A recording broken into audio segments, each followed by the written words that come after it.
Si vous voulez bien, on va peut-être commencer. Alors,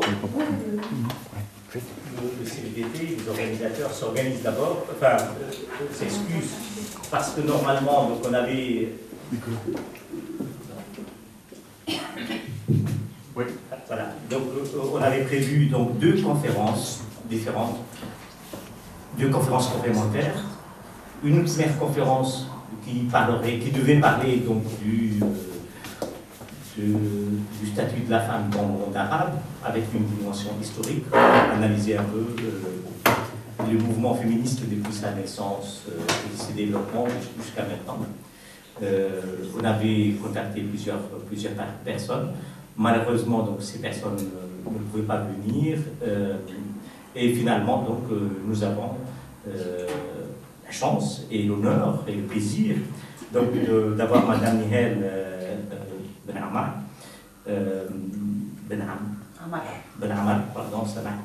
Donc, qui va nous parler de la situation en Tunisie. Donc, moi, je ne vais pas préparer une longue conférence sur cette question-là. En fait, il m'avait contacté hier soir pour me dire, voilà, comme les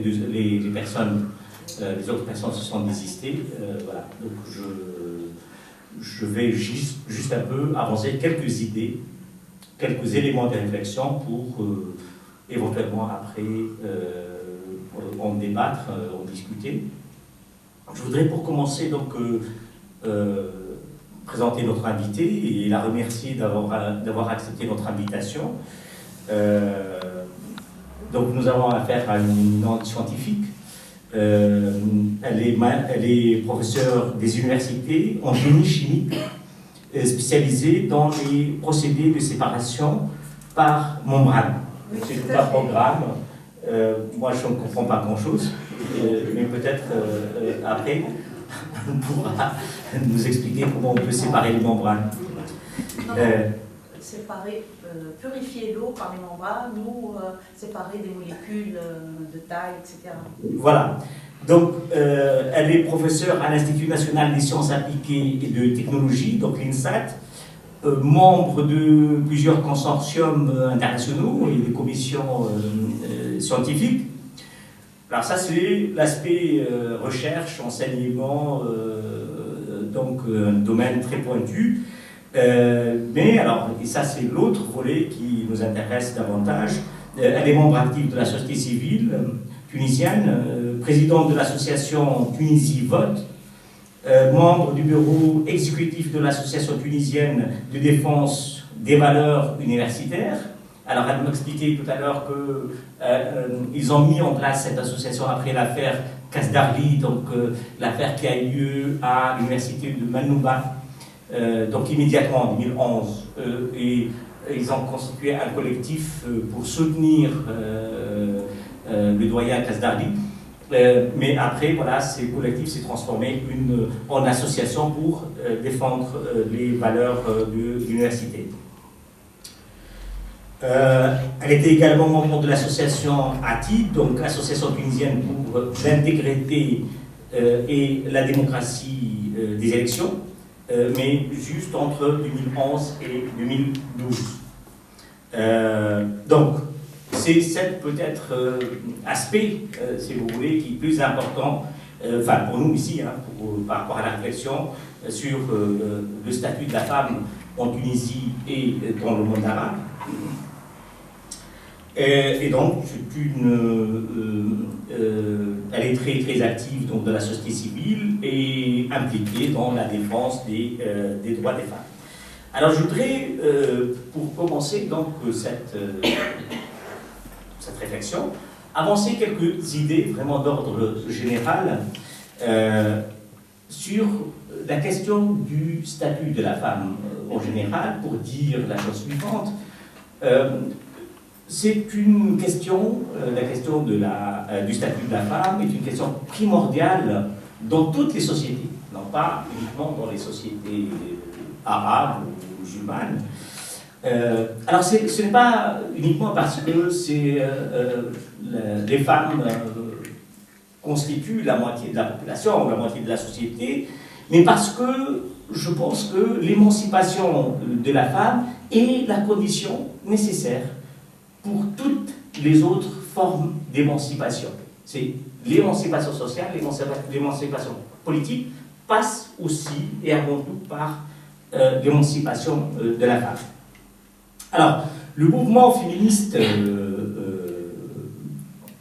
dans le monde arabe en général et dans le monde et en Tunisie plus particulièrement s'est développé très tôt, depuis pratiquement la fin du 19e siècle et le début du 20e siècle, notamment en Égypte, plus particulièrement, et en Turquie, sous notamment la période d'Atatürk. Alors, en Tunisie, déjà, le ministre réformateur Khayreddine avait déjà proposé une réflexion sur l'égalité entre l'homme et la femme. Le mouvement féministe s'est affirmé dans le monde arabe à partir des années 1920 et il a une longue histoire, ce mouvement féministe, une longue histoire marquée par des luttes et par des prises de position souvent très courageuses. Alors, bien évidemment, en Tunisie, les femmes, mais aussi les féministes, se sont engagées dans les luttes au sein du mouvement de libération nationale pour lutter pour l'indépendance de la Tunisie.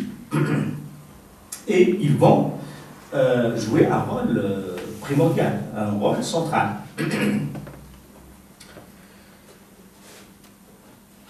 La réflexion, en tout cas en Tunisie, s'est développée à partir de la fin des années 1920 et début des années 30, notamment avec la publication d'un ouvrage majeur, l'ouvrage de livre de Tahar al-Haddad, « Notre femme aux yeux de la société et de la religion », où il prône, déjà à l'époque, il prônait l'égalité entre l'homme et la femme, et soulève la question du statut personnel des femmes. Alors, bien évidemment, il était professeur, enseignant à la mosquée Zeytouna, qui était l'université à l'époque, l'université Zeytouna. Et bien évidemment, il y a eu une réaction virulente de la part des conservateurs, de ses collègues enseignants donc, à la faculté Zeytouna. Mais ce qu'il faut retenir, c'est que cette réflexion, la réflexion de Tahar al-Haddad, va être, il était vraiment à l'avant-garde, si vous voulez, sur cette question-là, et sa réflexion va être à la base du futur code du statut personnel qui a été promulgué en 1956 et qui va accorder aux femmes des droits exceptionnels. Alors, évidemment, il y a, si vous voulez, peut-être deux niveaux de réflexion par rapport au mouvement féministe, mais je parle sous votre contrôle et vous pouvez après corriger ou apporter des précisions. Je crois qu'il y a, d'un côté, si vous voulez, les femmes qui étaient engagées politiquement, mais aussi dans la société civile, et qui défendaient, donc luttaient pour l'égalité entre l'homme et la femme, mais aussi pour l'émancipation des femmes. Mais il y a aussi l'autre volet qui est une réforme plutôt autoritaire qui a été impulsée par le régime et notamment par Bourguiba. Alors, Bourguiba s'inspirait, il y a tout un débat jusqu'où Bourguiba était proche ou pas de Kemal Atatürk, mais en tout cas, l'idée de reformer la société par le haut, sur tous les plans, sur le plan économique et sur le plan social, mais aussi par rapport aux droits des femmes. Et donc l'idée de ce code du statut personnel a été propulsée, soutenue par Bourguiba. Alors, ce code de statut personnel apporte, comme je le disais, donc, des droits exceptionnels, notamment par rapport à la polygamie, abolition de la polygamie, par rapport à l'instauration du divorce, et donc l'élimination de la répudiation, et surtout par rapport, si vous voulez, à la question de la majorité et de la nécessité pour la femme de donner son accord pour le mariage, qui était quelque chose de révolutionnaire à l'époque, donc le contexte de l'époque. Mais bien évidemment, ce code de statut personnel ne règle pas toutes les questions. Par exemple, par rapport à la question de la succession, le problème reste posé jusqu'à maintenant et ces derniers temps, c'est-à-dire la semaine dernière et pendant cette période-là, il y a tout un mouvement propulsé par la société civile, et notamment par les associations des femmes tunisiennes, pour revoir ce texte et pour régler cette question de l'héritage, donc de la succession. Donc c'est une avancée incontestablement fondamentale, même révolutionnaire à l'époque, mais on peut aussi souligner la limite ou les limites de ce code. À cela s'ajoute le fait, comme il s'agit d'une réforme un peu autoritaire, en quelque sorte, c'est-à-dire top-down, qui vient d'en haut, de l'État, des structures étatiques, la situation, les conditions réelles, matérielles de la femme restent quand même très, très fragiles pendant la première période, bien évidemment, et jusqu'à maintenant, la situation reste très difficile sur le plan, si vous voulez, des droits réels, concrètement. Alors, par ailleurs, si vous voulez, ces réformes qui étaient très importantes, essentielles, vont être, en quelque sorte, renforcées par d'autres réformes, notamment la réforme du système, enfin, c'est pas une réforme, mais l'instauration d'un nouveau système éducatif performant qui va instaurer l'égalité, si vous voulez, et la généralisation de l'enseignement, et notamment pour les filles et pour les garçons, est un élément central pour rendre réelle cette réforme. Alors, on va parler pendant cette période d'un féminisme d'État. Un féminisme d'État, c'est-à-dire un féminisme qui est propulsé, soutenu par l'État, par les institutions. On parle aussi de féminisme institutionnel. Mais en même temps, donc à côté de ce féminisme d'État ou ce féminisme institutionnel, il y a eu toujours donc, des associations ou des groupes d'associations qui militaient concrètement pour les droits des femmes. Donc il y a, si vous voulez, la volonté de l'État à la fois de réformer, mais en même temps de contrôler, mais en même temps il y a eu une dynamique au sein de la société civile. Alors le mot société civile pose énormément de problèmes. Est-ce qu'on peut parler de société civile dans le cadre d'un régime politique autoritaire, aussi bien sous Bourguiba, qui était un régime autoritaire, que sous la dictature de Ben Ali. Donc est-ce qu'on peut parler de véritable société civile? Alors, il y a des organisations, outre le fait qu'il y a, par exemple, le JTT qui joue un rôle très très important, il y a notamment donc l'association la plus connue, la plus reconnue aussi, des femmes démocrates, qui a joué sous Bourguiba, mais aussi, surtout, sous Ben Ali, un rôle très important. Il y a la Ligue des droits de l'homme, qui regroupait aussi bien des femmes démocrates que des hommes démocrates, pour défendre pas uniquement les droits des femmes, mais aussi, tout simplement, les droits civiques en général. Donc, il faudrait un peu réfléchir sur ce binôme entre, d'un côté, un féminisme institutionnalisé, un féminisme d'État, et des actions des organisations qui existaient et qui, bien sûr, travaillaient dans des conditions très difficiles, sous la censure, sous le contrôle de l'appareil d'État, ainsi de suite. Mais en même temps, ces associations exister et chercher à résister, si vous voulez. Et notamment à essayer de préserver les acquis du code de statut personnel. Ce qui va se passer, parce qu'à chaque fois, enfin à plusieurs reprises, le pouvoir a essayé de revenir sur certains acquis. Alors que ce soit sous Bourguiba, enfin, la dernière période, si vous voulez réformer le code du statut personnel pour réduire un certain nombre de droits pour les femmes, mais surtout sous Ben Ali, sous l'influence, sous l'impact, si vous voulez,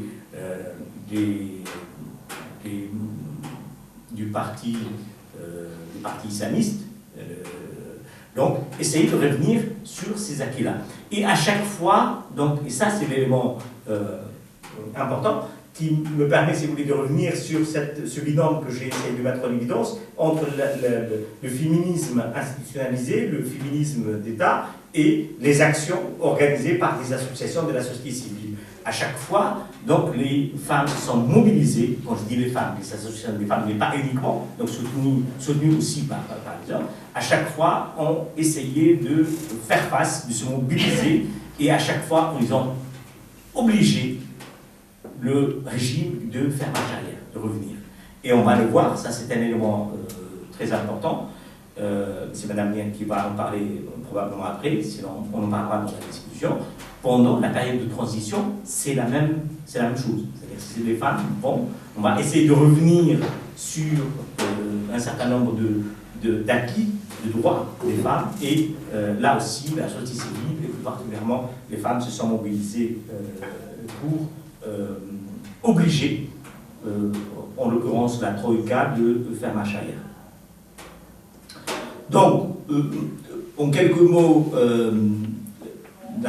les féministes ou la femme tunisienne a joué et joue toujours un rôle déterminant dans la nécessité et la réussite, en quelque sorte, du processus de démocratisation, et plus largement, pas uniquement le processus de démocratisation, mais plus largement dans le développement socio-économique du pays. Alors bien évidemment, dans la société tunisienne, qui reste finalement assez conservatrice, une large fraction de la société se montre réticente et même parfois hostile à l'émancipation de la femme, à cette égalité homme-femme.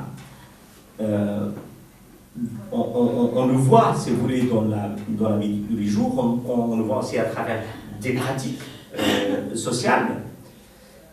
Par ailleurs, pour être plus concret, les femmes restent exclues des postes de responsabilité. Elles sont discriminées dans le monde du travail, en dépit de ce que prévoit la nouvelle constitution de 2014. Je me permets ici de rappeler cet article qui me semble fondamental, mais aussi de se poser la question entre du hiatus, de la différence entre les principes du droit, ce que prévoit la loi, ce que prévoit la législation et les pratiques. La question s'est posée pour le code du statut personnel, on a vu, heureusement que le système éducatif a joué un rôle moteur pour aider, si vous voulez, à la réalisation de cette égalité. Et si on a un article, il y en a d'autres, je vais citer un seul article, l'article 45 de la nouvelle Constitution, qui est un article essentiel, mais en même temps, on voit dans la pratique que les choses ne se réalisent pas de la même façon. On a des statistiques, on a des données sociologiques qui montrent que les femmes restent fondamentalement exclues des prises de décision et des postes importants. Alors qu'est-ce que dit cet article? L'État garantit la protection des droits de la femme et soutient ses acquis. Donc, c'est un article qui empêche, si vous voulez, de revenir sur les acquis des femmes, et notamment les acquis prévus par le Code du statut personnel. L'État garantit, je poursuis donc la lecture de cet article, l'État garantit l'égalité des chances entre la femme et l'homme pour assumer ses responsabilités et dans tous les domaines, à l'exception. L'État œuvre pour réaliser la parité entre la femme et l'homme dans les conseils élus. Enfin, l'État prend les mesures nécessaires afin d'éradiquer la violence contre la femme. Ça aussi, c'est un phénomène très répandu, la question de la violence. Alors, on sait, on a des éléments ici en Occident, mais en Tunisie, c'est un phénomène très répandu. Et ce que on a maintenant, parce qu'il y a des associations qui sont très attentives par rapport à cette question-là, on a des données très très précises par rapport à cette question de violence. Donc, cet article pourrait être considéré comme révolutionnaire, comme fondamental, mais en même temps, on voit qu'il n'y a pas de relais institutionnels qui permettent de réaliser ces principes-là, prévus par l'article 45. Donc, on reste toujours au niveau des affirmations légales, ce qui est déjà une bonne chose, hein, si on compare la situation par rapport à d'autres pays du monde arabe, mais entre des affirmations légales et la réalité de la manière dont les choses se font concrètement, il y a vraiment une différence énorme. Alors, cela étant dit, je veux dire un petit mot, mais sans trop empiéter sur la révolution de 2010-2011 et la période de transition démocratique entre, on va dire, 2011 et 2014. Pourquoi 2014? Parce que la transition n'est pas finie, à mon sens, mais entre 2011 et 2014, tout simplement parce que il y a eu les élections donc, législatives et présidentielles et nous avons en place un président de la République et un gouvernement.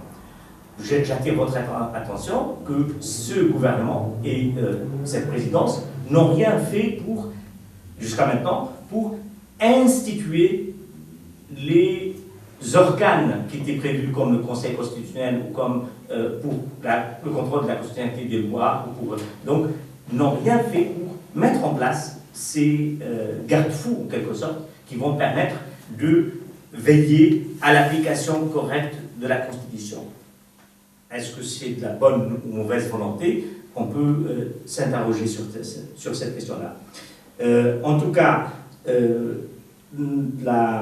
les femmes vont jouer un rôle, la société civile en général, et les femmes plus particulièrement, vont jouer un rôle central, notamment par rapport au débat en 2012, lorsque le parti Ennahda va proposer un projet de constitution pour notamment proposer de remplacer l'égalité homme-femme par l'idée de complémentarité entre l'homme et la femme. Et là, aussi, c'était une mobilisation sans précédent donc de la société civile et plus particulièrement des femmes pour contraindre le parti Ennahda de revenir sur cette proposition. Et nous avons entre autres cet article 45 qui pose cette égalité entre l'homme et la femme. Si je devais résumer d'un mot et conclure, je dirais que probablement ce qui s'est passé en 2010-2011, la révolution, puis le processus révolutionnaire qui a eu lieu, jusqu'à, pour moi, il n'est pas achevé, si on tient compte de ce qui s'est passé en janvier dernier, les mouvements de protestation qui ont lieu aux mêmes endroits, si vous voulez, c'est-à-dire à Kasserine, Sidi-Bouzid, ainsi de suite, je crois que le processus est toujours en cours. Parce que, en fait, sur le plan économique, on n'a rien fait, rien n'a été réglé. Et les revendications faites par les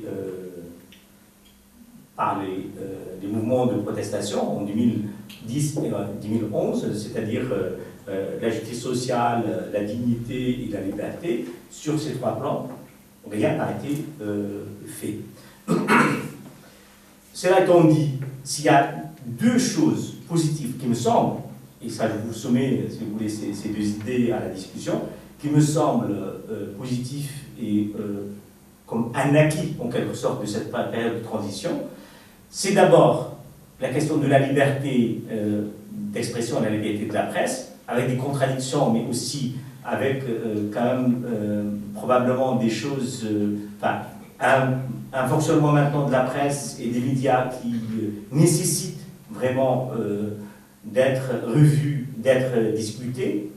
Et le deuxième élément, deuxième facteur, c'est la question du développement de la société civile qui est devenue plus structurée, plus active. Et ça, je crois, probablement, c'est la garantie pour que ce processus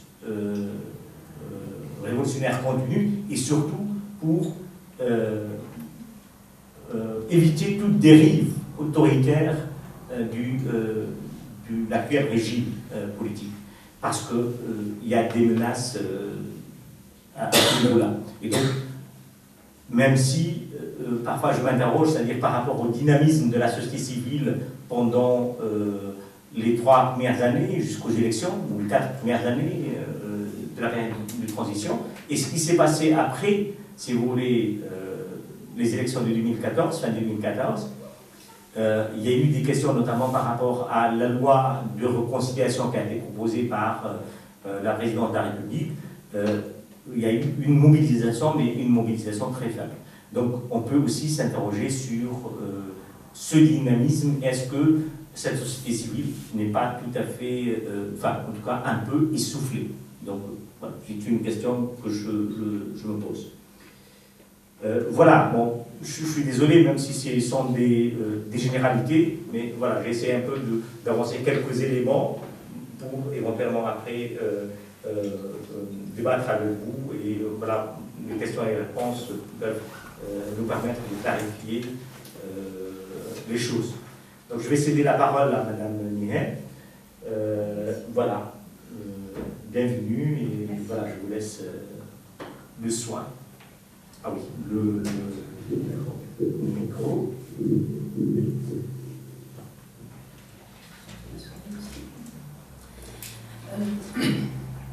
Merci à tous d'être venus.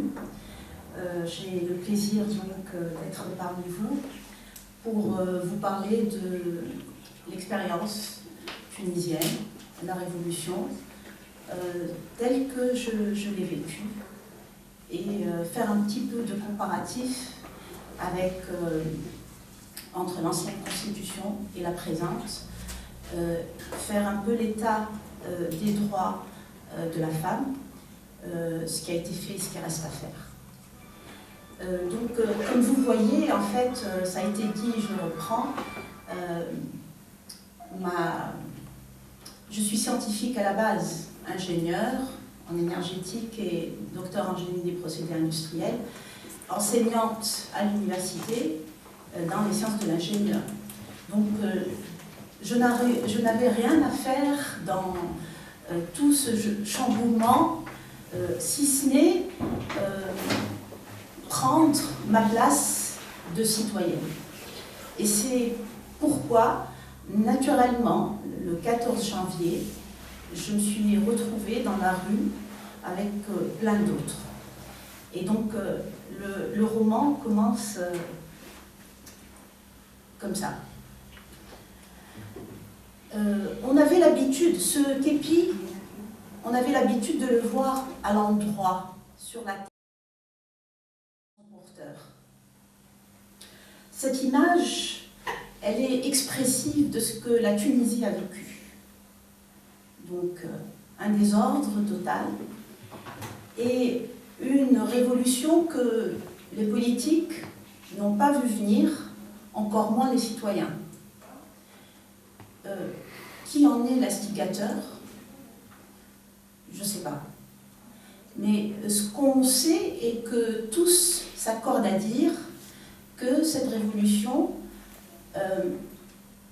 a été conduite par des jeunes diplômés qui n'arrivaient pas à trouver du travail, des familles qui n'arrivaient pas à faire face à la demande de leur progéniture, et puis ces jeunes qui ont goûté à la liberté par le biais d'Internet et donc des réseaux sociaux où ils se retrouvaient en communication et l'information était instantanée. Et donc, fut le 14 janvier donc 2011. Mais avant de rentrer dans la thématique, je voudrais vous parler un petit peu de généralité pour situer un peu la Tunisie. J'imagine que tout le monde connaît. Je ne vais pas m'étaler beaucoup. Simplement quelques faits et chiffres. Au vu du récent recensement de la population, nous sommes 10 982 754. 5 472 391 hommes et 5 510 363 femmes. Donc une quasi-parité entre hommes et femmes. Le total des analphabètes en Tunisie est de 1 718 789. Les femmes, au nombre de 1 159 677, les hommes 559 112. Donc l'analphabétisme touche 2 fois plus les femmes que l'homme. Dans la Tunisie récente, donc, il y a eu donc 2 constitutions. La constitution de 1959, celle qui a été écrite au lendemain de l'indépendance, donc il y a eu une première assemblée constituante qui a été votée et où il y avait 98 sièges. Aucun siège féminin. C'était tous des hommes. En 2014 fut la deuxième donc, constitution tunisienne et l'Assemblée était plus importante, 217 sièges, et elle était mixte. On verra un petit peu les proportions, mais pas paritaire. Donc cette première carte de la Tunisie vous montre un peu le peuplement par zone, d'accord? Et en fait, c'est la côte qui est la plus peuplée, et l'intérieur du pays est de moins en moins peuplé, et le sud-ouest, et le centre-ouest, ainsi que le nord-ouest, c'est des zones aussi qui sont, comment dirais-je, sinistrées, économiquement, quoi. Ça marche pas très très bien. Et donc, c'est bien pour ça que les protestations ont démarré dans les régions. En 2008, c'était le bassin minier de Gafsa, dans Gafsa, c'est le sud-ouest, je pense, ouais. À côté, on la voit, elle est là, ouais. Et puis, récemment, à Sidi Bouzid, qui a donné lieu à donc, la révolution de 2011, c'est le centre-ouest, c'est là. Donc, c'est pas... On comprend le lien.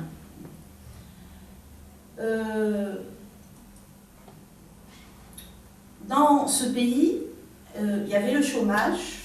Donc, on a, à partir de 2006, on avait plutôt un chômage assez constant, de l'ordre de 12%. Et vous voyez une augmentation conséquente. Elle est dans, si vous regardez la date en bas, elle est pile poil avec ce qui s'est passé, d'accord, en Tunisie et la révolution. Donc elle a augmenté et maintenant on essaye de se stabiliser et elle descend pour être ici aux alentours de 14%. Mais pour moi, il me semble que ça pourrait être beaucoup plus important que ça. Les statistiques et les chiffres de l'Institut national de statistiques tunisien. Ce qu'il faut savoir, c'est qu'un nouveau diplômé, s'il ne s'inscrit pas à l'agence de l'emploi, il n'est pas déclaré comme chômeur. Et donc toutes les femmes avec des diplômes qui ont choisi de rester à la maison, qui ne se sont pas déclarées, eh ben, elles ne sont pas comptées comme chômeurs. Donc ça pourrait être plus important que ça. Mais disons, voyons voir quel est le chômage des femmes dans tout ça. Et je vous représente ici sur deux figures, c'est la continuité, donc sur l'autre, on y arrivera. En fonction de l'année, ça commence donc à 2006 jusqu'à 2012 ici, et après sur l'autre figure, on arrive jusqu'à 2015. Et vous voyez que le chômage féminin est 2 fois plus important que le chômage masculin. Et ça... Et puis, ce que vous voyez ici, c'est que l'augmentation, oui. Malgré le fait que toutes les femmes ne sont pas comptabilisées. Vous parlez uniquement. Oui, bien sûr. Dans celles qui sont comptabilisées ici. D'accord? Donc, il y a plus de chômeurs filles que de chômeurs garçons. Et l'augmentation, donc conséquente liée à la révolution, elle a touché plus les femmes que les hommes.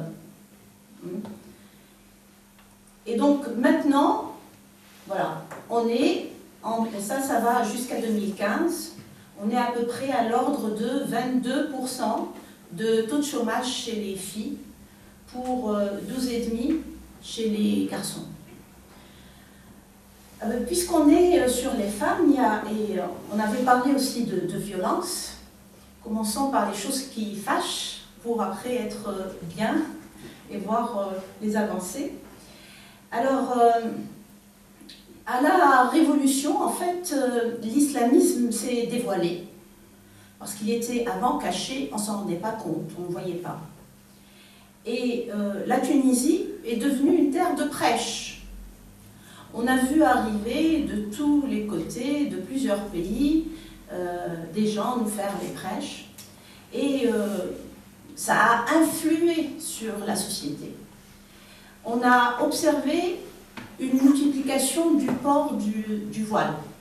Le voile. Et même, il a été étendu au voile intégral, qu'on n'avait pas avant.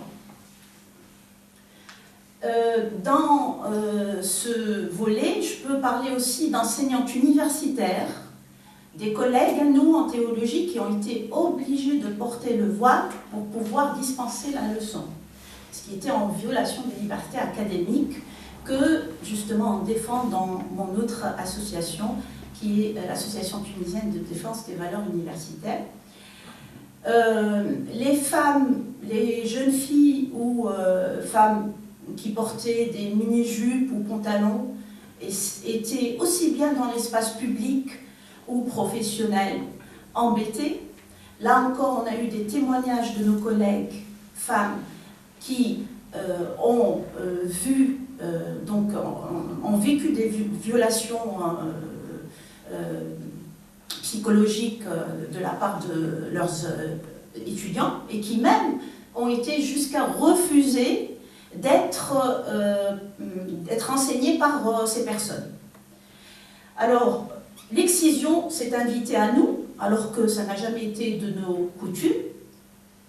La polygamie est devenue une revendication, alors que le CSP, le Code de stabilité. le code du statut personnel était venu justement pour annuler la polygamie qui existait en Tunisie. Et le mariage, la pratique, le mariage rofi, c'est devenu une pratique. C'est-à-dire que ça permettait d'être marié à quelqu'un sans faire le contrat, simplement en disant, en présence de témoins, qu'on est mari et femme. Et on a vu plein d'étudiantes qui ont été embrigadées par cette, je sais pas, philosophie.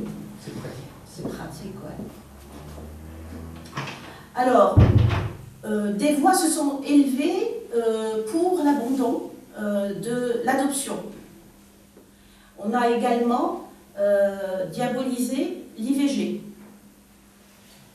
Les demandes de séparation de l'espace public ont fusé. On voulait des espaces pour hommes et des espaces pour femmes, alors que l'école de la République avait amené justement une promiscuité et un espace commun. Enfin, bref, on a eu une remise en question de plein d'acquis, d'accord, qui venaient par le code de statut personnel et que les Tunisiens a adopté au fil des années. Voilà maintenant 50 ans, c'est rentré sans le vouloir, et moi je ne suis pas sociologue, mais je le sens autour de moi, je le sens, je le vois dans mon entourage et dans la société, et dans la mobilisation qu'a été, dont je vous en parlerai, qui a été celle du 13 août 2012 contre justement la complémentarité. Donc, j'ai dit 2013. Ouais. Bon, merci.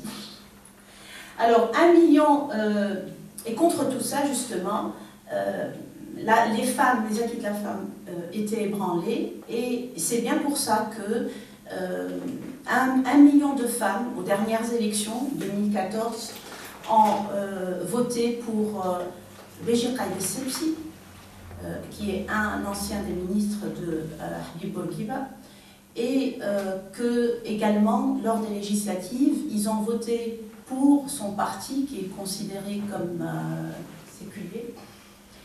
Et donc évidemment, le million de votes féminins, c'est un résultat de sortie d'urne, c'est un sondage, parce que nous avons une instance qui veille aux élections, mais le vote est secret. Donc, elle ne peut pas savoir combien de femmes ont voté ou combien d'hommes ont voté pour ça. Au final, Simone de Beauvoir avait raison de dire ce qu'elle a dit, quand elle a dit « N'oubliez jamais qu'il suffira d'une crise politique, économique ou religieuse pour que le droit des femmes soit remis en question. Ces droits ne sont jamais acquis.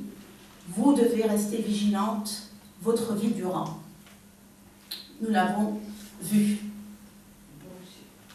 Vous aussi.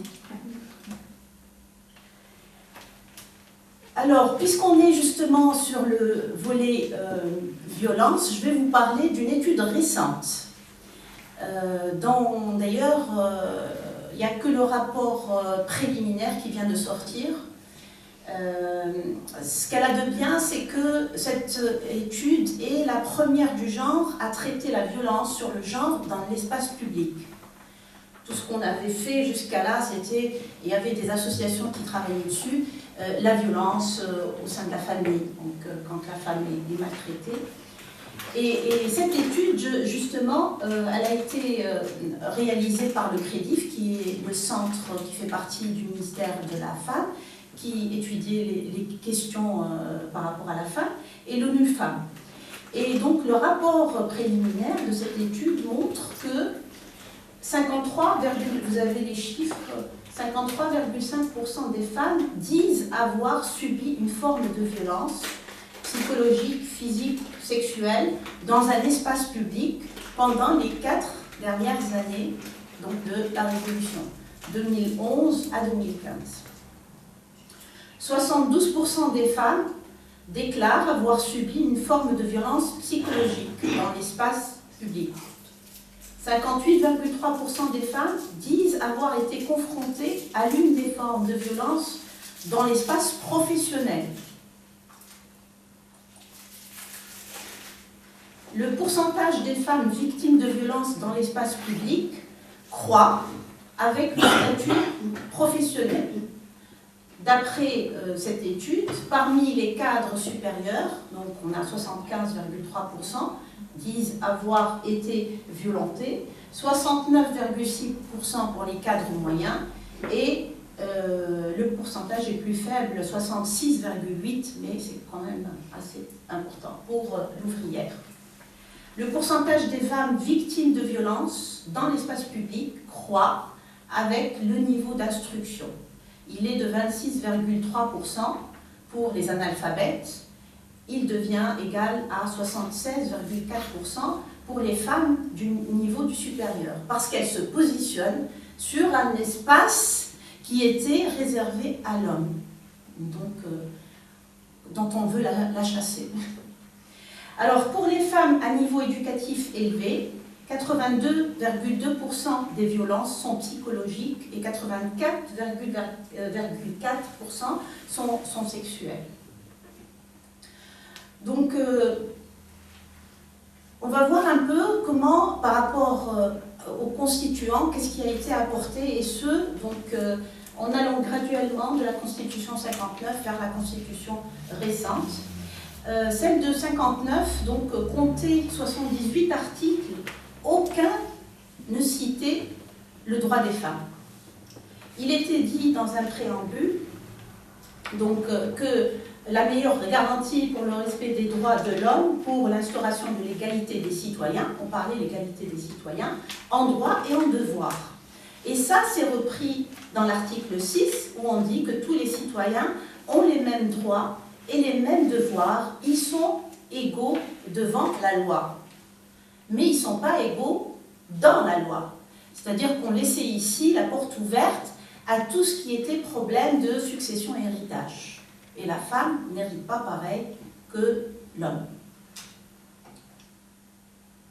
Alors, bon, bien que, vous voyez, la Constitution, enfin les constituants n'ont pas travaillé et constitutionnalisé des choses dans les droits des femmes, Bourguiba, lui, pendant que les constituants écrivaient, rédigeaient la Constitution, lui gouvernait, et il s'est entouré de personnes et il a fait voter ce code de statut personnel dans lequel il a révolutionné même la Constitution. Alors voilà une photo des constitutions de 1959, ils étaient au nombre de 98, et ça c'est le Parlement tunisien, l'actuel d'ailleurs auquel le Parlement siège. Alors donc voilà, est venu le Code du statut personnel, qui a été voté un 13 août 1956, pour faire ce que n'a pas fait la Constitution de 1959, et par la volonté d'un homme. C'est pour ça que Habib Bourguiba, et bien sûr, il était entouré d'une équipe dont on n'entend pas parler, mais il était soutenu et avait une équipe qui avait travaillé dessus. Et donc, j'ai repris ici quelques points de cette constitution, de ce code, pardon, pour vous dire quelles étaient les nouveautés et les choses révolutionnaires qu'a ramené donc ce code de statut personnel. Alors le mariage, dans l'article 3, ne pouvait plus se faire sans le consentement des deux époux, parce qu'avant on mariait les enfants et c'était les parents qui étaient d'accord. En outre, chacun des deux futurs époux, n'ayant pas atteint 18 ans, révolus, ne peuvent contracter ce mariage. Donc il y avait une limite d'âge que si on ne l'avait pas, il fallait passer par un juge. Donc il voulait arrêter donc, le mariage très tôt, surtout pour les filles, Et donc, c'était une manière de freiner ça que de passer par un juge pour autoriser donc, ce mariage. L'article 18, lui, parle de la polygamie et l'interdit. L'article 23 place le mari en tant que chef de famille qui doit subvenir aux besoins de l'épouse et des enfants, évidemment dans la mesure de ses moyens, et dans le cadre des compensations de la pension alimentaire, dans le cas où ils sont aussi divorcés. Parce que le divorce aussi, il donne le droit à la femme de divorcer et de garder les enfants, sauf si elle ne veut pas avoir la garde. Mais s'il n'y a pas de solution pour ses enfants face à son refus de garde, il y a obligation pour elle de les garder. L'article 77 permet l'adoption. Le bémol dans ce code de statut personnel que les féministes justement reprochent, c'est l'héritage. Et c'est dû justement au fait que dans la loi, la femme n'est pas égale à l'homme. Et donc, ça a créé une inégalité dans les successions. Alors, la Constitution de 2014. En fait, sur plusieurs articles, on vient un peu constitutionnaliser ce que le code de statut personnel a apporté par Bourguiba 50 ans en arrière. Donc, c'est vous dire qu'il est visionnaire. Et donc, ce qui fait que la Constitution est plus importante. Elle compte 149 articles. L'article 21 parle de l'égalité en droit toujours et en devoir des citoyens et des citoyennes. Alors l'égalité dans la loi n'existe pas non plus ici, dans la Constitution. Parce que justement avec le parti islamique au pouvoir, et qui a, même s'il n'est pas au pouvoir, il a une place et qu'il a une majorité, on ne peut pas faire passer des choses dans ce sens-là. Et sur ce terrain, on a une association qui travaille et veut instaurer, faire voter justement l'égalité dans l'héritage. Et il s'agit de l'Association des femmes démocrates. Donc l'État garantit aux citoyens et aux citoyennes des libertés et des droits individuels et collectifs, leur assure les conditions d'une vie digne. L'article 40 dit que tout citoyen et citoyenne a droit au travail, donc, et que ça c'est sur, il n'y a pas de discrimination positive, ça se fait au mérite et salaire équitable. Alors, en ce qui concerne la représentation de la femme, ça c'est le nouveau dans cette constitution qui n'existait pas et même dans le code de statut personnel. Donc, il est dit dans l'article 34 que l'État veille à garantir la représentativité de la femme dans les assemblées élues. Là, on voit un esprit de quota. 20%, 30%, 40%. On sent l'esprit de quota. Veille, d'accord, la représentation des élus.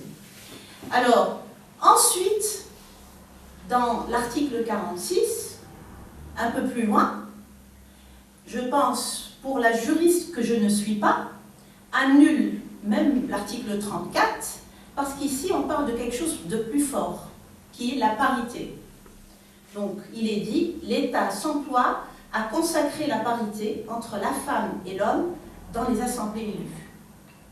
Et donc nous, maintenant, toutes nos actions au niveau de la société civile, femmes et hommes d'ailleurs progressistes, on essaye d'instaurer pour les prochaines élections, à tous les niveaux, aussi bien municipal que universitaire, la parité. Alors ça, c'est les versions finales. Mais ce n'est pas venu dès le premier jour. Hein. Il y a eu tout un débat auquel la société civile s'est invitée, parce qu'au départ, les constituants refusaient, ils voulaient travailler, ils voulaient la démocratie, mais refusaient la démocratie participative. Hein. Ils voulaient nous imposer des choses qui leur convenait parce que simplement on a voté pour eux et qu'il fallait la carte blanche, quoi. Et donc je vais vous lire, enfin, ou dire ce qu'a été les différentes étapes. Avant cet article 46, c'est le 46. D'accord. Avant, son prédécesseur, c'est le 45. Mais dans le 45, qu'est-ce qu'il était dit? L'État garantit l'égalité des chances entre l'homme et la femme pour l'accès aux diverses responsabilités et dans tous les domaines. Et on n'a pas de parité. Donc, c'est la version de juin 2014. La dernière version avant la version finale et, qui a posé problème. Cet article, on ne parlait pas de parité, on n'était pas dans l'esprit de parité. Et les constitutions, je vais vous le prouver tout à l'heure, ils ne sont même pas, après la constitution et la parité qu'ils ont constitutionnalisé, dans l'esprit de la parité. Et donc, cet article 45, avant lui, son prédécesseur s'appelait l'article 27, qui disait que l'État assure la protection des droits de la femme et de ses acquis sous le principe de complémentarité avec l'homme au sein de la famille et en tant qu'associé à l'homme dans les développements de la patrie. Et là, c'était cet article qui a fait un tollé au niveau de la société civile et du pays, qui a mobilisé toute la rue, parce que les femmes tunisiennes avaient, de par la première constitution, le code de statut personnel et les années, n'aspiraient pas à une complémentarité. Elles voulaient ancrer et écrire la parité, l'égalité. Et donc, il y a eu donc justement, alors, le 13 août 2012. Ouais. Le 13 août 2012, une manifestation énorme au Palais des Congrès où toutes des femmes et des hommes sont venus crier non à cette complémentarité qui était en fait proposée par la majorité islamiste et le parti Nahda derrière. Et corps et âme, parce que le parti Nahda dans le Parlement avait des constituantes femmes et elles ont défendu la complémentarité. Alors que nous leur parlions d'égalité, elles défendaient la complémentarité. Et quand il y a eu ce mouvement national, parce que les manifestations n'étaient pas uniquement à Tunis, mais le même soir dans les régions, ils ont vu que c'était un mouvement national et que la femme tunisienne n'était pas prête de revenir en arrière. Donc du coup, ici, il y a la preuve que les Tunisiens se sont accaparés les droits, leurs droits des femmes, et ce n'est plus du féminisme politique, un état de... Juste rappeler que le 13 août, c'est l'anniversaire du code du statut personnel, justement, j'allais y venir. Ah, après, mais c'est pas grave, on interagit. Voilà une photo de cette manifestation de Tunis qui a eu lieu, pour ceux qui connaissent, au Palais des Congrès. Alors, qu'en est-il de la présidence au sein de cette constitution? La candidature à la présidence de la République est un droit pour toute électrice ou tout électeur. Aurons-nous un jour une présidente femme? Je l'espère. Mais bon, je pense que ce ne sera pas de mon vivant. Il y a une candidate quand même. Oui, je vais en parler. Alors, l'évolution de la législation. Alors, elle a évolué, certes, mais il reste à faire. La Tunisie, dans cette période après la Révolution, elle a ratifié la Convention à l'élimination de toutes les formes de discrimination contre la femme, SIDA, en avril 2014, et elle a levé les réserves qu'elle avait émises. Ensuite, elle a de 5 instances constitutionnelles. Elles ne sont pas, au jour d'aujourd'hui, toutes créées. Une a été créée parce que c'était l'instance qui devait s'occuper des élections. Et dans sa loi de création, on a réussi à... Nous, on a demandé la candidature au résultat, la parité au résultat. On n'a pas réussi que à faire la candidature, la parité à la candidature. C'est-à-dire que le tri se fait sur un nombre paritaire de dossiers, autant de femmes que d'hommes, représentant 9 catégories professionnelles, d'accord ? Et à chaque catégorie, on présente 2 hommes et 2 femmes. Et puis le vote en plénière trie et sort la composition de 9 de cette commission. Et donc avec cette procédure, on a réussi à avoir 3 femmes sur les 9 membres de cette instance. Alors, il y a eu aussi le mode de scrutin par liste, et pour les élections législatives, ce scrutin par liste permettait d'avoir une liste zébrée, c'est-à-dire qu'on mettait dans l'ordre un homme, une femme, de manière à ce que le deuxième soit pris du genre opposé. Donc ça a profité aux femmes de Nahda pour les élections de 2011 parce que le parti avait une grande masse électorale.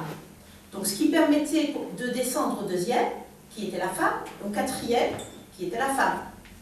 Et Nahda, du coup, a été le seul bloc à avoir un pourcentage important de femmes. Alors la gauche et tous les autres partis étaient de petits partis. C'est à peine s'ils arrivaient à avoir, par les plus forts restes, ou je veux dire par le quotient lui-même, une place. Donc la gauche, celle qui a bataillé pour mettre en place l'Assemblée nationale constituante par ce mode de scrutin à liste, s'est trouvée exclue de cette assemblée parce que justement elle n'avait pas la masse électorale, elle était éparpillée sur plusieurs partis qui n'ont pas eu la sagesse de se rassembler pour former un front unique. Alors, la représentation de la femme aux hautes positions politiques. De janvier 2011 à décembre 2014, on a eu plusieurs gouvernements de transition. La représentation de la femme a été de 7 à 10%. C'est l'équivalent de ce qu'on avait avant la Révolution. Donc, et même des fois, on régressait par rapport à avant la Révolution parce qu'il y avait le féminisme d'État. Il imposait donc la représentation de la femme. Le gouvernement actuel cite, alors bien qu'on est maintenant sous l'égide d'une constitution paritaire, le gouvernement du présent chef du gouvernement compte un taux de représentation de la femme de 19,5%. 3 femmes ministres et 5 secrétaires d'État. Après le remaniement récent de décembre, c'était décembre, je ne sais plus, ou novembre, il n'a gardé que les ministres. Il a enlevé les secrétaires d'État. Du coup, on a les 5 secrétaires d'État qui sont partis. Donc, on est sous une constitution paritaire. Donc, entre la constitution et l'application, c'est ça le problème, il y a un gouffre. Pour les élections présidentielles, comme le disait notre amie, il y a eu des candidates. Elles étaient 5. Mais au final, une seule était restée, c'est Madame la juge Kalfoum Kanou, qui était donc une parmi les 27 candidats à la présidentielle. On a eu 27 candidats à la présidentielle. Pour les élections législatives, bien que les listes étaient zébrées, ce que j'expliquais tout à l'heure, les femmes étaient beaucoup moins représentées que les hommes dans l'ANC et même maintenant dans l'actuel ARP. Puisque on voulait, nous, dans le cadre des élections nouvelles, asseoir une parité sur les têtes de liste pour qu'elle soit vraie et qu'elle devienne une parité dans la représentation au résultat. Et bien, tous les partis, en gros, ont refusé. On les prenait un à un, les hommes politiques. Ils ne disaient pas le contraire, qu'ils étaient contraires, même qu'ils étaient pour. Mais personne n'a eu le courage de le faire, de crainte de perdre son électorat qui est le plus conservateur. Et donc, on est resté toujours avec le même mode de scrutin, liste zébrée, et souvent, dans la majorité des cas, donc, ils alignaient en tête de liste un homme. Évidemment, ça a donné donc, un parlement coloré, mais pas paritaire. Alors, sur toutes les listes, on a eu 6% de ces listes qui étaient à tête féminine, c'est-à-dire le premier est une femme. Pour le Parlement, ça s'est amélioré légèrement, puisqu'on est passé à 12,5%. La représentation de la femme, toujours dans les positions politiques, en 2011, on avait 509 femmes à l'ANC, ce qui représentait 27%. En 2014, on a légèrement augmenté à 31%. Donc, la période, alors que la période de 89 à 2004, donc c'est l'époque de Ben Ali, on était avec des parlements de l'ordre de 4 à 23%. Donc, au départ, c'était très peu coloré, et lui, justement, par les lois, il imposait, donc il faisait rentrer la représentation féminine, il était arrivé à 23%. Alors, c'est pour vous montrer qu'en fait, on n'a pas beaucoup mieux fait, puisqu'on ne passe que de 23 à 27, 31. Hein. Donc la révolution n'a pas amené une très grande évolution là-dessus. Donc ce résultat reste celui du féminisme d'État plutôt que d'un vote populaire. Donc les femmes et le mode de scrutin n'ont pas bénéficié justement de les votes de masse pour passer. Ça pourrait le faire si le scrutin était uninominal, donc on votait sur la personne, et avec une loi de discrimination positive. Mais sans discrimination, on aurait des résultats pires que ça. Alors, en 2011, on avait une vice-présidente femme. En 2014, on l'a plus. C'est pour vous dire que c'est précaire. On a des avancées, mais dès qu'elles ne sont pas inscrites par les lois et obligées, les politiques eux-mêmes qui ont fait la chose reviennent dessus, 3 ans après. Alors, pour ce qui est de présenter les chiffres de la femme dans les partis politiques, ça a été beaucoup plus difficile, parce qu'on a beaucoup de partis. Ici, il est noté 171, c'est quand j'avais fait l'étude, mais aujourd'hui, ils sont à beaucoup plus que ça. Et même si c'est que ce nombre, la documentation n'est pas disponible pour vérifier tout ça. Et donc, sur le web ou publié, ce que je trouve, en fait, les statuts des 2 gros partis en place aujourd'hui, qui est Nahda et ce qui était Nidetoun avant qu'il vit des problèmes là et donc des divisions. Alors Nahda, qui est islamiste, donc le parti ne fait pas mention de la représentation de la femme dans les structures régionales.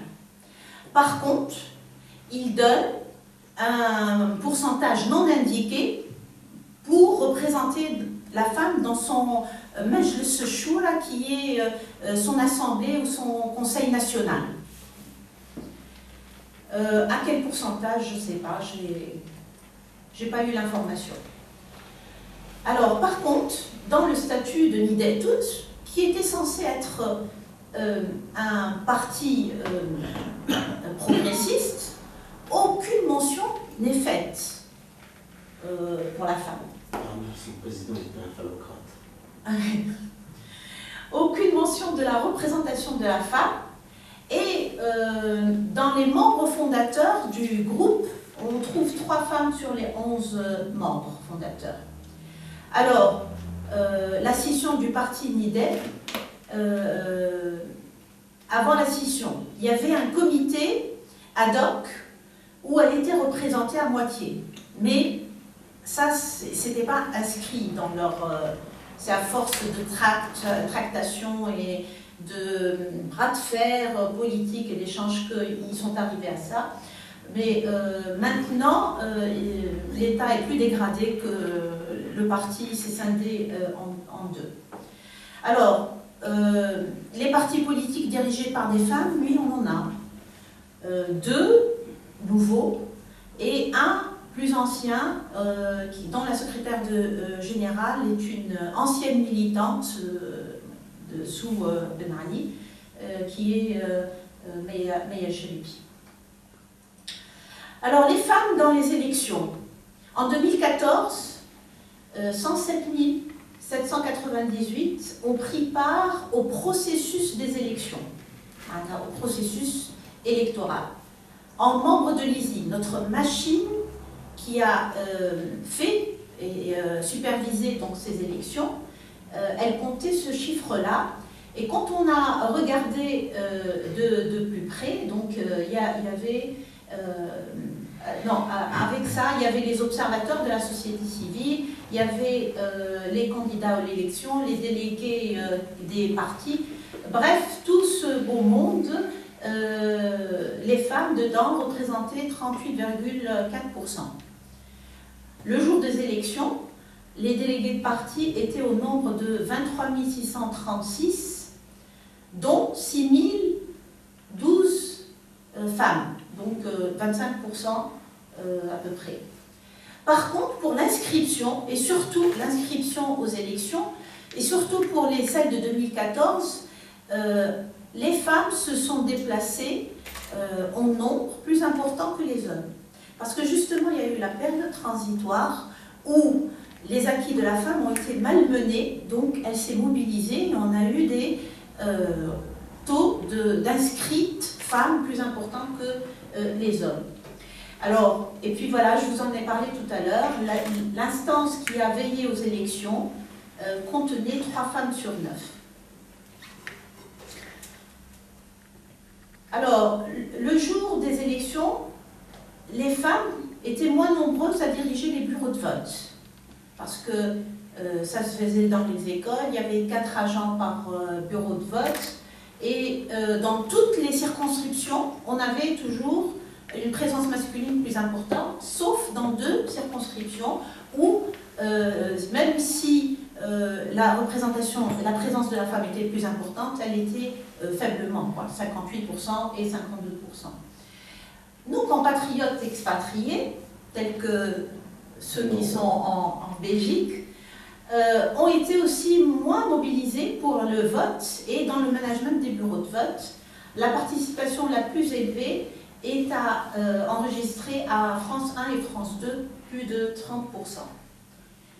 Et la présence de la femme était même plus faible que l'homme dans le management des bureaux de vote. Ce qui est surtout dans les pays occidentaux. Parce que moi, avant de faire les chiffres, je m'attendais à trouver plus de femmes dans le management des bureaux, donc en tant que membre de bureau de vote, étant dans des pays occidentaux, la France, la Belgique, les États-Unis. Eh bien non, c'était plus faible que ce qu'on avait, nous, en Tunisie. Donc la femme a pris part techniquement et en nombre, donc plus important, au processus électoral, ce qui montre quand même qu'elles vont, là c'était un signal pour dire qu'on récupère notre citoyenneté et on marque nos places et notre terrain. Elles répondaient donc à leurs droits et obligations civiques. Les femmes à l'université. Alors, la constitution tunisienne a été votée en février 2014. L'université tunisienne a renouvelé son staff, donc les membres des conseils scientifiques, les présidences des institutions et des rectorats, en juin 2014, c'est-à-dire plusieurs mois après. Et bien, quand on a l'article 46 qui dit la parité, ils ont balayé d'un revers de la main cet article et aucune mention n'a été faite. Si bien que on est arrivé dans les conseils scientifiques à une présence de la femme de l'ordre moyenne, hein, de 20%. Ça c'est, ou un peu moins, c'est donc un taux naturel, sans aucune discrimination. On est moyennement à ça. Qui est beaucoup plus important quand c'est des universités de sciences humaines, droit juridique, et pire et plus faible quand c'est une université de théologie. Donc, chez les scientifiques, la femme n'est pas beaucoup représentée. Et d'ailleurs, quand on en parle de parité, j'en parle avec mes collègues, on me rit au nez. Alors, pourquoi la parité? Je veux dire, pour moi, ça coule de source. Les chiffres du ministère de l'Enseignement supérieur montrent que le corps enseignant à plein temps est de 22 561 enseignants, tout grade confondu. Alors, sur ces 22 000, 10 997 femmes et 11 564 hommes. On est presque à l'égalité. Donc, par contre, on n'est pas représenté. Ce que les chiffres montrent aussi, donc voilà un peu la représentation suivant les rectorats de la femme et de l'homme dans chaque université. On est pratiquement tout le temps paritaire. Il y a, sauf sur l'université Zitouna, où justement les enseignements sont de théologie, de religion, les femmes sont moins nombreuses que les hommes.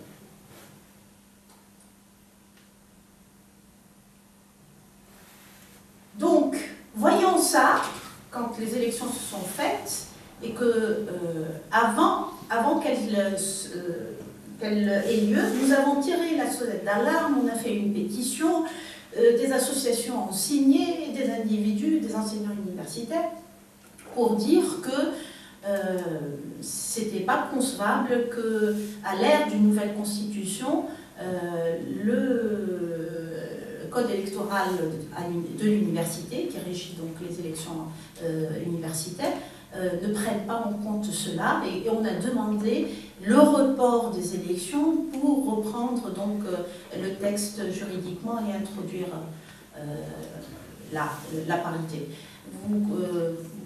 Bien sûr, on n'a pas été entendu. Donc on espère là maintenant que pour les prochaines élections qui vont avoir lieu en 2017, on se prépare d'ailleurs à faire ce qui n'a pas été fait en 2014. Les femmes dans l'associatif, elles sont nombreuses, sauf que on ne peut pas, comment dirais-je, donner des chiffres parce qu'il n'y a pas de base de données concernant les associations. Et donc on ne sait pas combien elles sont, mais on sait qu'elles sont nombreuses parce que quand il y a des événements, on se rencontre et on se voit. Et même quand on rencontre les associations régionales, on voit beaucoup de femmes actives, donc des pays, des régions de l'intérieur du pays. Donc, et à la tête de ces associations, on ne sait pas combien elles sont. Donc, alors, il est à noter que là, la Tunisie est dotée de 18 143 associations. Donc évidemment, c'est un nombre faramineux. Je pense que le temps fera que les plus sérieux resteront et les autres s'éteigneront. Mais il faut dire aussi, c'est que ces associations, elles sont de deux types. progressiste, conservatrice. Et donc, il y a tout le temps un bras de fer entre les deux, qui fait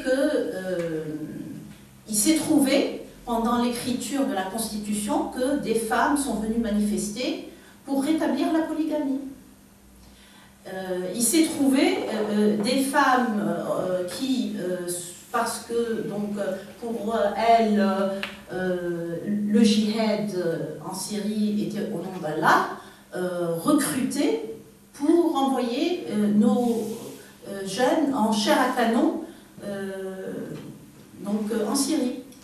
Donc il y a beaucoup d'associations dont l'argent est sale, qui provient de sources inconnues entre guillemets, et donc qui affectent un petit peu la vie politique et sociale tunisienne.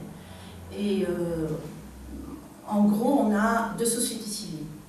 Donc, et pour inscrire ou avancer, on a tout le temps un combat pour construire et mettre les briques pierre par pierre. Donc voilà, si vous voulez en savoir un peu plus, peut-être j'ai été longue, je vais m'arrêter à ça. J'ai deux articles qui sont publiés, dont vous trouverez donc, sur Internet, s'ils sont ouverts, sur justement la participation de la femme dans la politique en Tunisie, et sur l'observation du processus électoral en Tunisie. Sinon, bon, il y a aussi disponible sur Internet la constitution tunisienne, l'ancienne, la nouvelle, et le code de statut personnel. Enfin, toute la bibliographie, si vous voulez en savoir un peu plus que ce que je vous ai dit. Et moi, je finis par vous remercier de votre attention avec ces senteurs virtuelles. Merci. Merci beaucoup.